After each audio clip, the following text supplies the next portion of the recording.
Année 2968, et oui, c'est aujourd'hui Yenayer, le nouvel an berbère. C'est au Maghreb que vit la majeure partie de cette communauté, tout particulièrement au Maroc et en Algérie.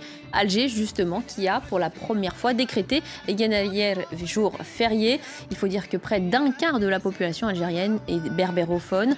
Pour en parler avec nous, Areski Kouas, bienvenue.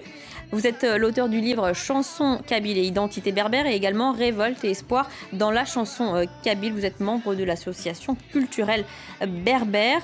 Areski Kouas, quelles sont les traditions qu'on doit respecter pour fêter comme il se doit à Yenayer? Alors, pour parler de Yenayer, je voudrais dans un premier temps vous donner la signification du terme Yenayer. Donc, Yenayer, il est composé de deux éléments. Yen, qui signifie le premier, Yer, ou Ayour, ou Agour, qui signifie le mois.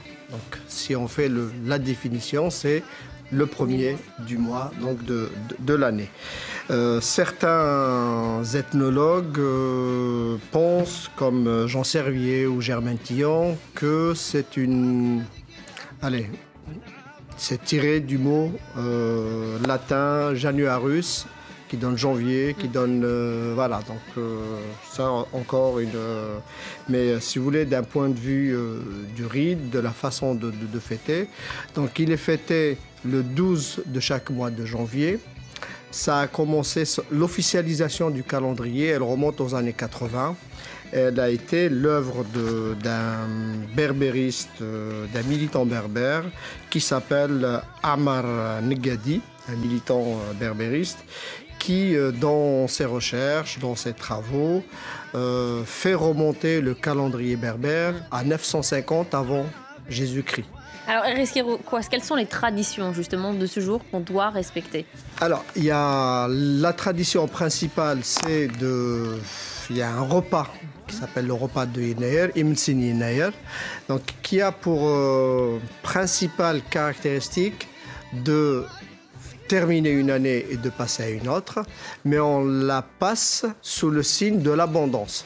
Et donc il y a des repas, il y a un repas selon les régions, c'est fêté selon les régions de façon différente, mais le fond dans la façon de le fêter, c'est toujours pour consacrer la nouvelle année sous le signe de l'abondance en termes de récolte et d'agriculture. Est-ce que Yenayer, la date est la même pour tous les peuples berbères? Elle est le 12 janvier, c'est consacré comme date commune à toutes les populations berbères qui va de l'île de Siwa jusqu'aux îles de Canaries à l'ouest.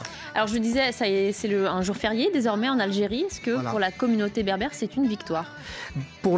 Je parlerai pour la communauté berbère algérienne que je connais, ou je pense connaître mieux, mais je pense que le sentiment est partagé partout dans la Berbérie ou dans ce qu'on appelle Tamazra.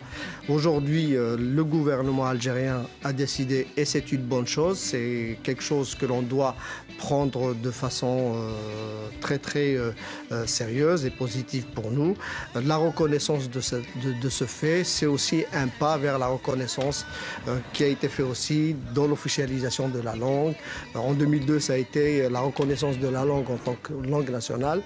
Aujourd'hui, elle est devenue langue officielle. Et aujourd'hui, c'est la petite cerise sur le gâteau, Yenayer, qui devient un jour chômé et officiel pour tous les Algériens. Et j'espère que ça va se développer pour tous les autres Amazirs du Maroc, de Tunisie et d'un peu partout. Merci beaucoup Areski Kouas pour votre témoignage sur ce nouvel an berbère qu'on célébrera également.